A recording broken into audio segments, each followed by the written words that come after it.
Kahapon po, pinagdiwang po natin ang kabanal-banalang puso ni Jesus, the solemnity of the most sacred heart of Jesus. Ngayon naman ating pinagdiriwang ang kalinis-linisang puso ni Berheng Maria, the memorial of the Immaculate Heart of Mary. Kumbaga, pinagdiwang po natin ang magkambal puso ng Inang Maria at ang kanyang anak na si Jesus. Kung kahapon, pinagnilayan po natin ang puso ni Jesus, ngayon naman po, pagnilayan naman natin ang puso naman ng ating mahal na ina na si Birheng Maria. First question, ano ang nilalaman ng puso ni Maria?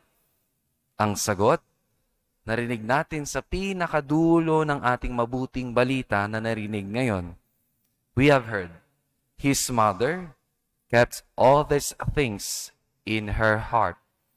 Simplihan natin. Ang nilalaman ng puso ni Maria ay ang pinakamamahal niyang anak na si Jesus. She kept all. Kumbaga, si Inang Maria ay pinakamatibay. Yung puso ni Inay, pinakamatibay. Yung kaibigan ko, sinabi niya yung kagabi. She said, nakakaingit si Inay, yung puso niya matibay. Bakit?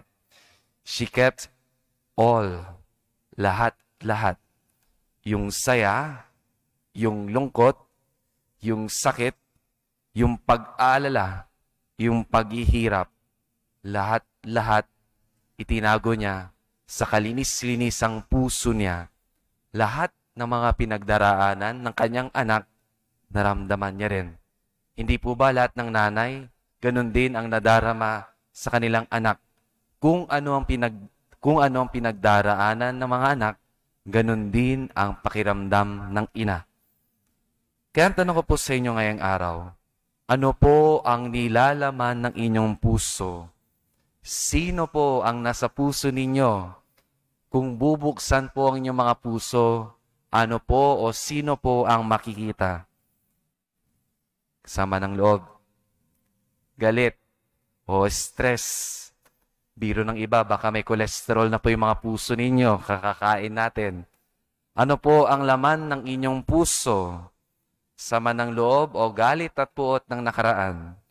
Dearly beloved, what is inside your heart? Second question, may espasyo pa po ba ang Diyos sa inyong puso? May puwang pa ba?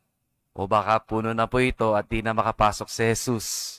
Siguro, kahit nagsisiksikan na si Jesus, hindi siya makapasok.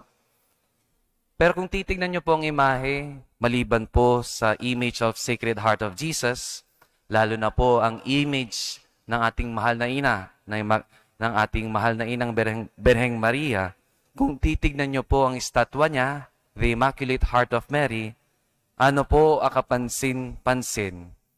Yung puso ni Maria, hindi nakatago, nakalabas, hindi nakabulsa, nasa labas ng dibdib.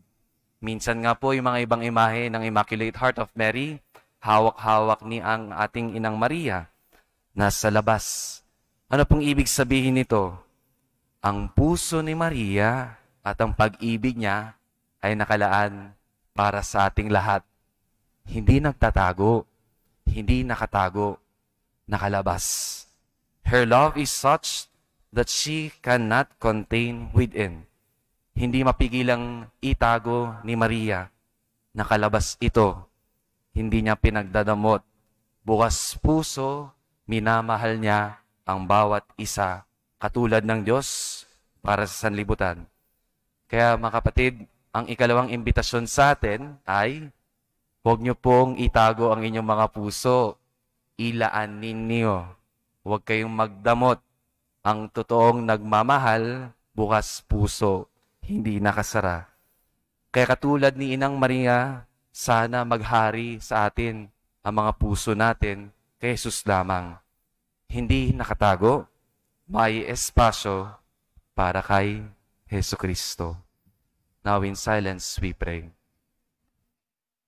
Immaculate Heart of Mary, make our hearts bring closer to the heart of your Son, beloved Jesus Christ, our Lord, forever and ever. Amen.